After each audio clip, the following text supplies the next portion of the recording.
الشياطين وأعوذ بك رب أن يحضرون.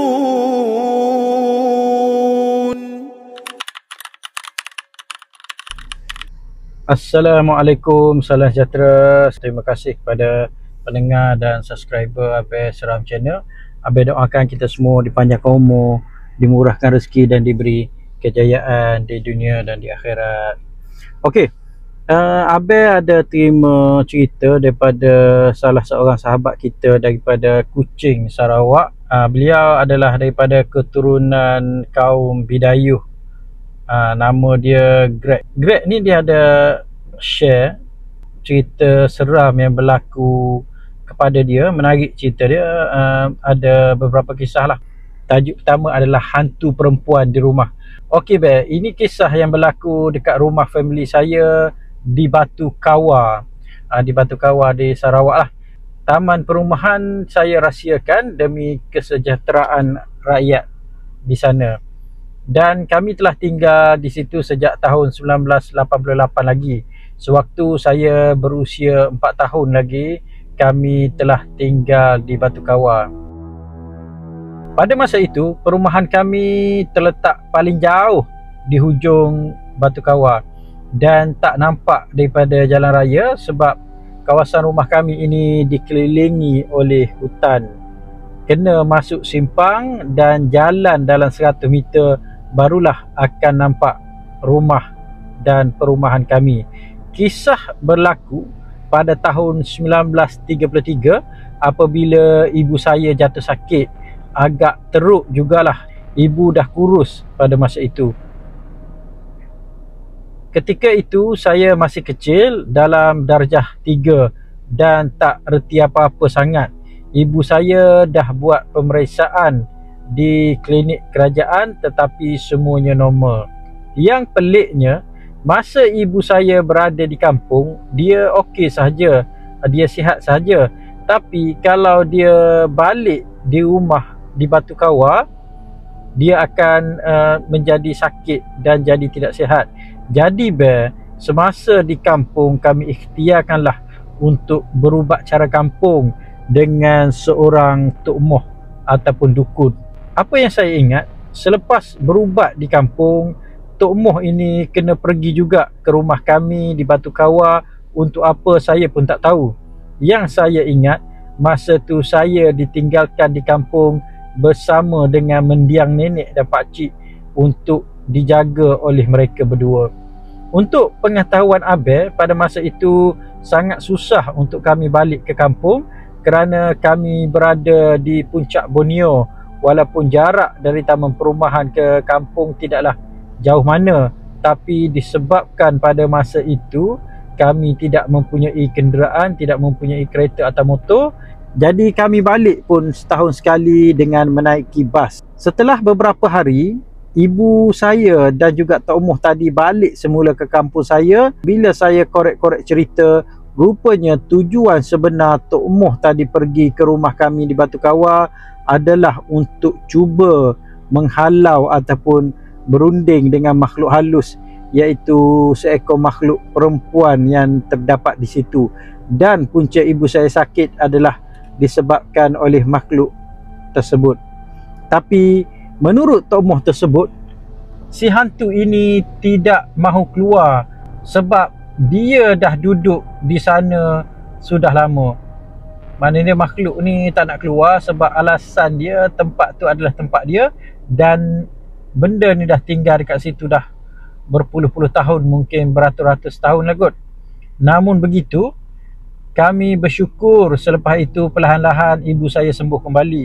Bagaimana cara boleh sembuh saya tak pasti Mungkin hantu itu tidak mengganggu lagi ataupun akhirnya hantu tersebut telah lari. Bertahun-tahun selepas itu memang tak ada dah apa-apa peristiwa seram ke gangguan ke yang berlaku. Tapi sewaktu saya remaja, saya tak ingatlah berapa umurnya, pernah terjadi waktu itu ayah saya tidur di bilik adik sebab adik nak tidur dengan mak di master bedroom.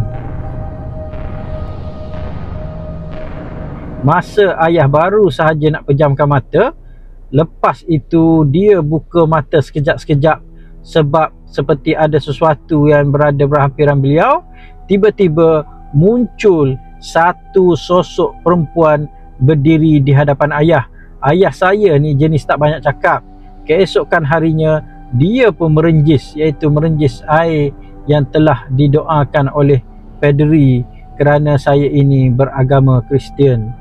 Di seluruh pelosok rumah kami air tersebut direnjis, tapi pada malamnya dia bermimpi didatangi oleh sosok perempuan tersebut dalam keadaan yang marah-marah kerana ayah saya hendak menghalau beliau.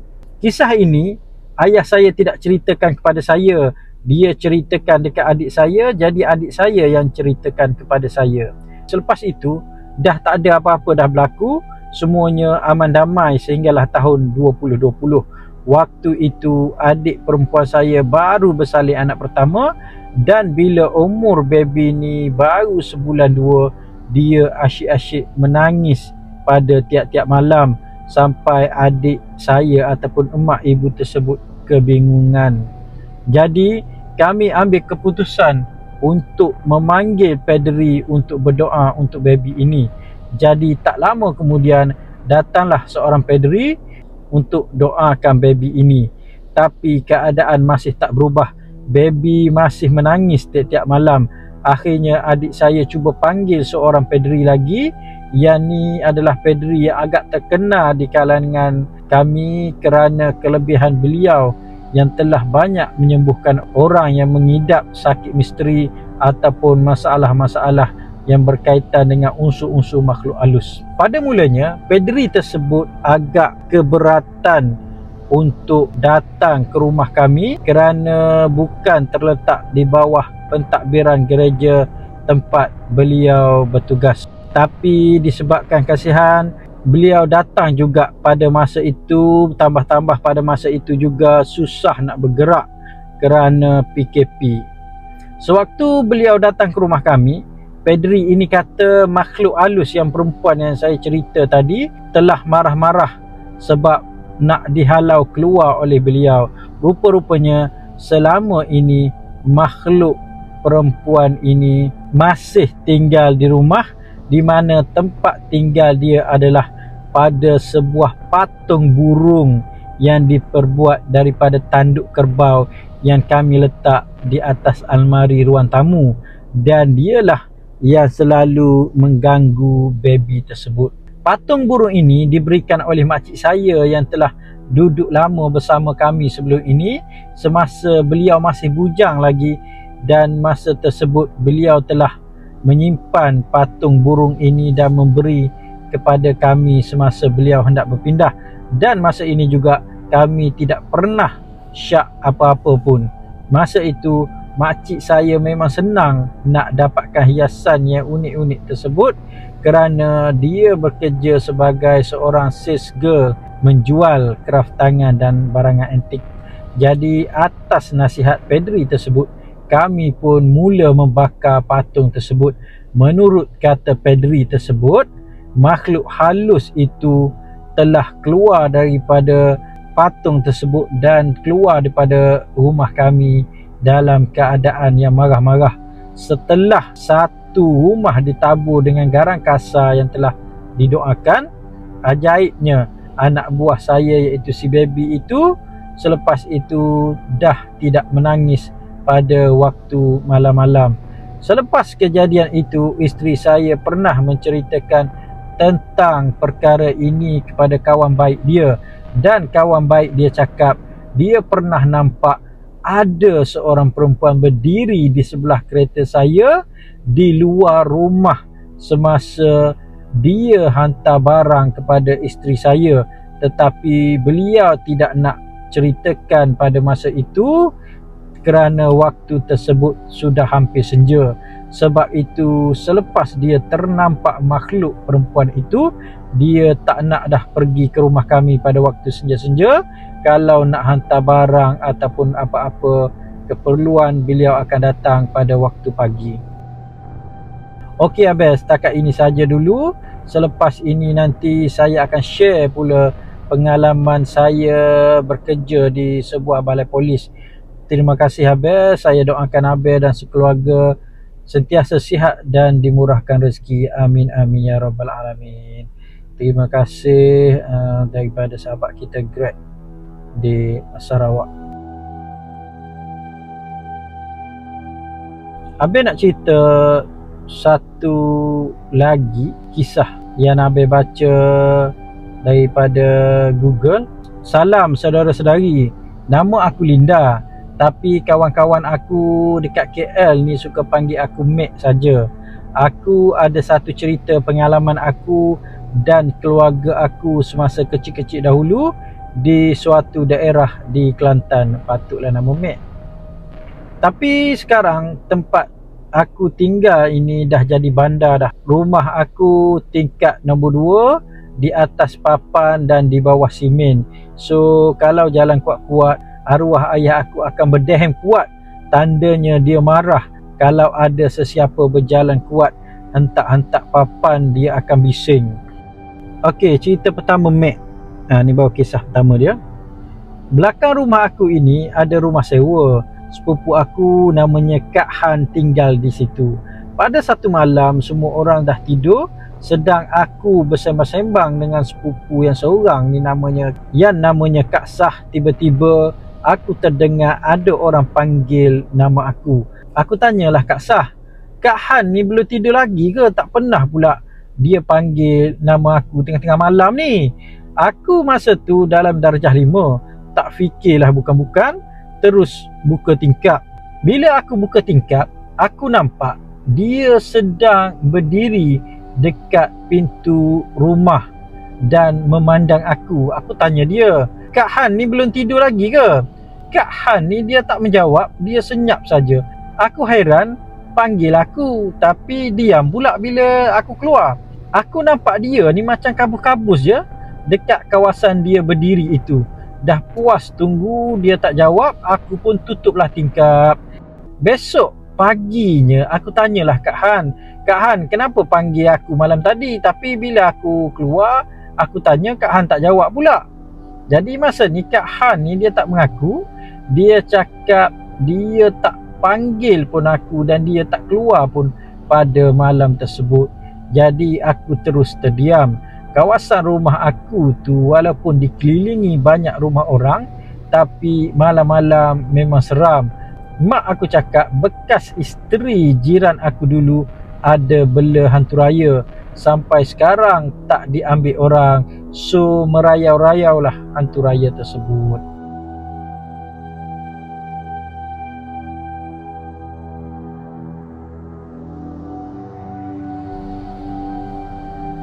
Okey, kisah kedua. Cerita ini semasa aku darjah 4. Kalau tak silap aku, masa ni tak ada orang pun kat rumah.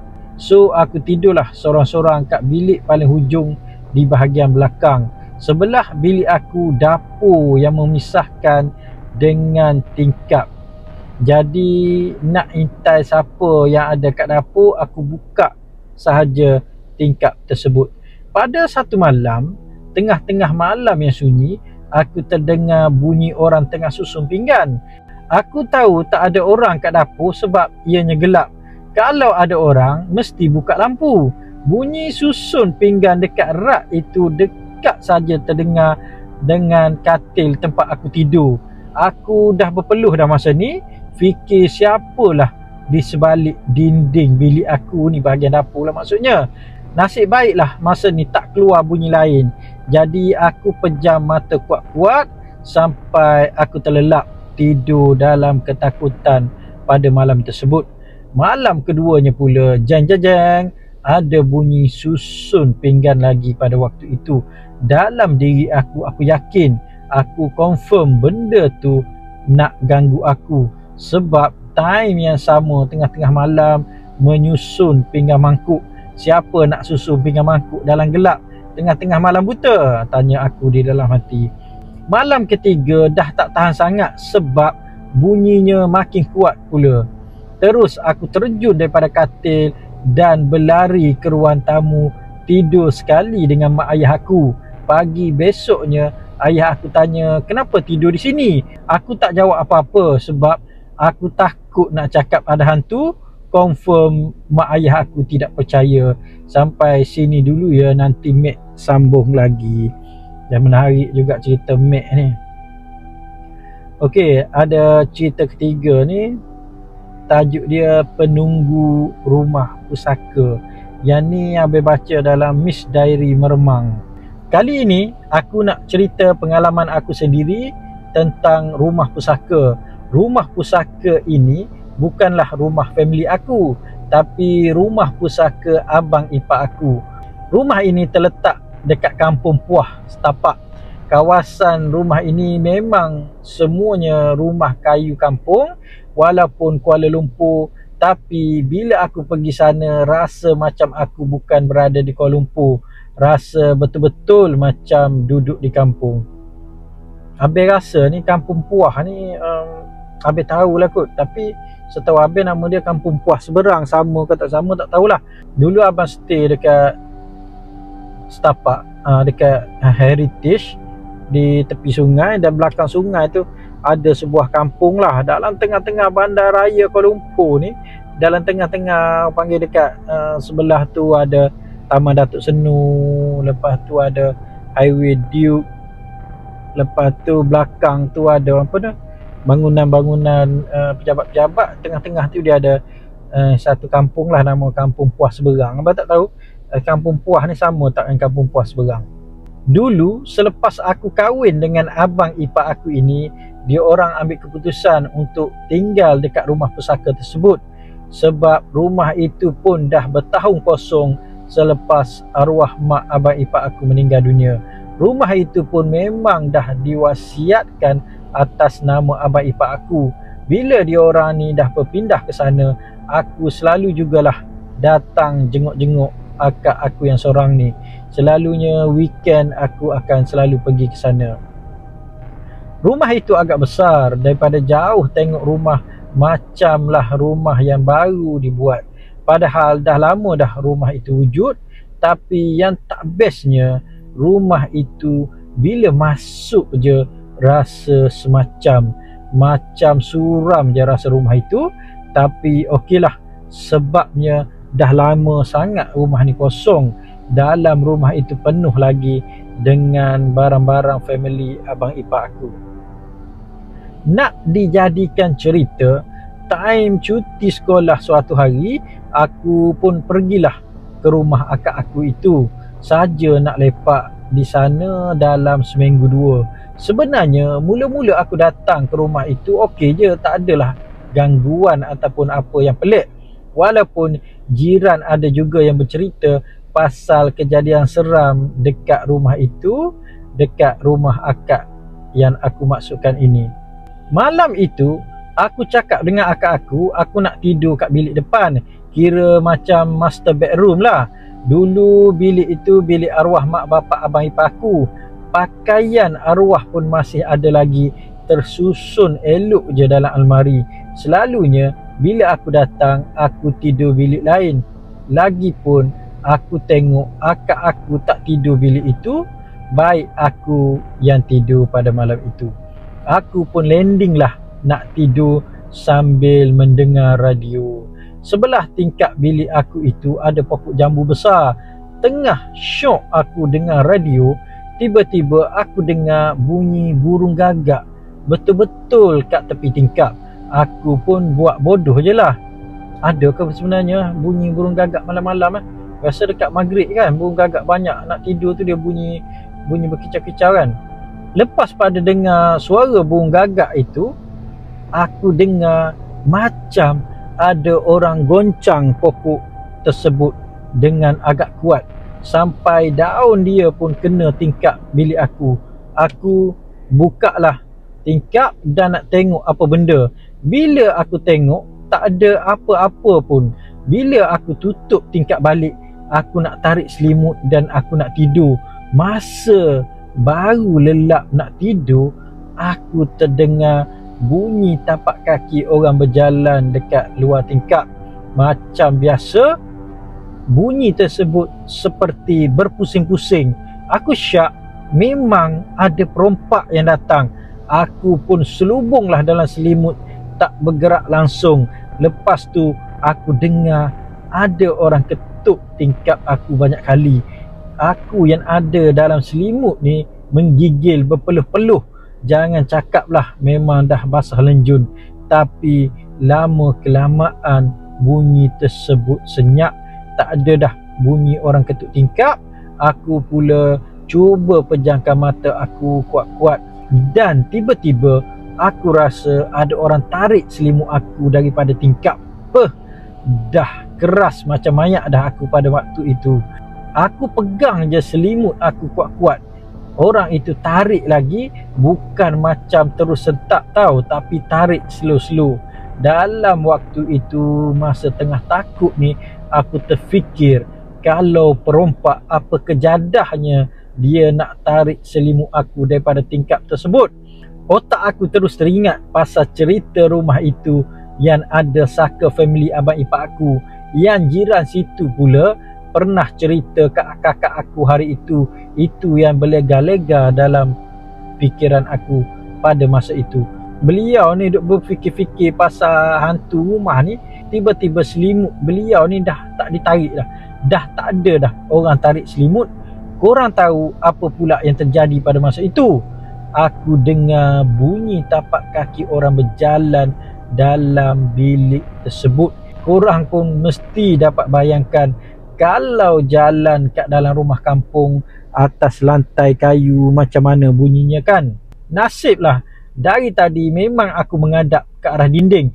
Aku diam saja, matikan diri. Tapak kaki itu jalan atas katil yang aku tengah baring itu. Selepas itu aku dapat rasa ada orang duduk dan baring di sebelah aku. Seram. Dah bunyi orang berjalan, lepas tu bunyi orang tu naik tidur kat sebelah kan. Dan yang paling aku takut gila, sampai aku terkencing pada masa itu, sebab tiba-tiba ada orang rentak bantal golek aku yang tengah aku peluk itu. Aku dah rasa nak pengsan dah pada masa ni. Aku dah nekat, apa pun jadi, jadilah aku nak lari keluar daripada bilik itu. Masalahnya badan aku ni berat, tak boleh nak bergerak langsung, macam ditindih. Aku masih ingat lagi masa ni di mana aku menjerit sekuat hati, tapi suara aku tersekat dekat kerongkong. Dekat belakang aku dengar dengan clear, dengan jelas bunyi orang mendengus. Hanya Allah saja yang tahu perasaan aku ketika itu. Jantung aku ini dah macam nak putus rasanya. Aku nak baca surah, semuanya dah aku tak ingat.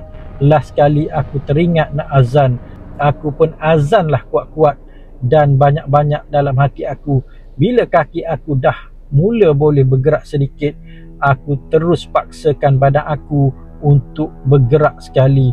Aku rasa dalam 10 minit jugalah badan aku ni duduk meronta-ronta nak gerakkan badan yang terkena tindihan ini. Bila dapat bangun je daripada ditindih ini, aku terus buka pintu bilik dan berlari sambil mengetuk pintu bilik kakak aku. Akak aku terkejut bila tengok muka aku yang pucat sebegini. Kalau toreh muka aku masa tu, confirm dah tak ada darah. Aku pun bagi tahulah akak aku pasal benda yang terjadi tadi. Abang ipar aku pun pergilah masuk ke bilik tersebut dan cek di bilik tersebut. Tapi peliknya, sikit pun tak ada kesan orang pecah masuk ikut tingkap. Sampaikan seluruh kawasan di dalam rumah itu abang ipar aku cek, memang tak ada tanda orang pecah masuk. Jadi kita orang pun fahamlah yang kacau aku itu bukanlah manusia. Malam itu aku memang nak ajak akak aku tidur dekat ruang tamu. Malam itu aku tak boleh tidur. Okey, cerita keesokannya.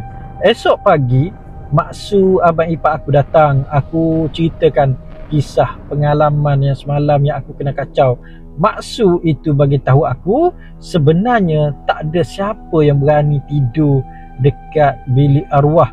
Family diorang pun semuanya dah kena kacau macam aku kena. Arwah pun meninggal dalam bilik tersebut. Mak Su bagi tahu lagi, sebenarnya rumah ini ada saka arwah mak abang ipar aku. Pernah dulu diorang sewakan dekat orang lain, tapi tak sampai seminggu orang itu dah cabut keluar. Mak Su cakap kalau jalan malam-malam dekat rumah ini mesti akan dengar bunyi orang menumbuk sambal. Padahal rumah gelap je, tak ada orang tinggal. Ada yang nampak pocong lah, ada yang nampak pontianak lah. Siapa-siapa yang lepak dekat tepi rumah ini mesti kena kacau, siap kena siram air pun ada. Tapi yang pastinya tiap-tiap malam orang akan nampak ada makhluk besar berbulu hitam, bermata merah, berdiri di atas bumbung rumah. Orang cakap makhluk itu adalah hantu raya.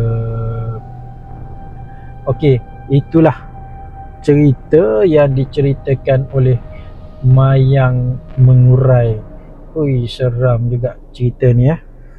Okey, Abel ucapkan terima kasih kepada pendengar-pendengar dan juga subscriber Abel Seram Channel. Semoga cerita ini jadi hiburan pada kita semua pada malam ini. Sekian, terima kasih.